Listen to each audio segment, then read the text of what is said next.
this morning, Jeremy Portnoy, an investigative journalist with Open the Books, he is joining us live to weigh in on his findings. Jeremy, good morning. Which universities are accepting the most?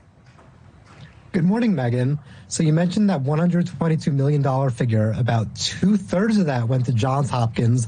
The other third went to the University of Maryland system. And also a tiny bit went to Towson University. So of that, that's $3.5 million from Saudi Arabia, $3 million from China. And those are obviously two countries, with human rights abuses in their past, limited freedoms. So there can be some reason for concern when they're funding American universities. So why are they, Jeremy? Why are they funding? What's that money being used for? So these schools actually aren't required to disclose it, which is a big transparency issue.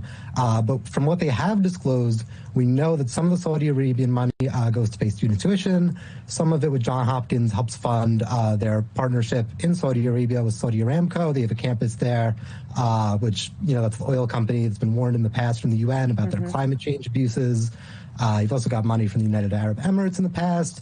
Frostburg State in the past has accepted money from China to teach classes at your non-university. So lots of reasons, some that we can't figure out. How does this compare to colleges in other states? Is this pretty standard, normal?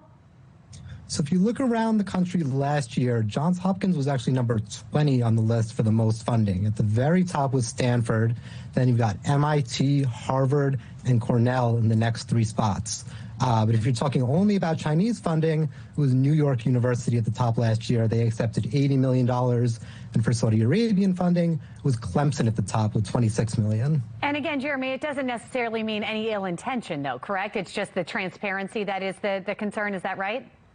Right. We just need more info. There's actually a bill in Congress right now called the Deterrent Act that would tighten up the rules, make universities forced to report gifts of anything over $1 from certain countries like China, Russia, North Korea, to get more transparency in what that money is really being used for. Interesting. We'll be following to see what happens with that. Jeremy, thank you for shedding light on this. We appreciate it.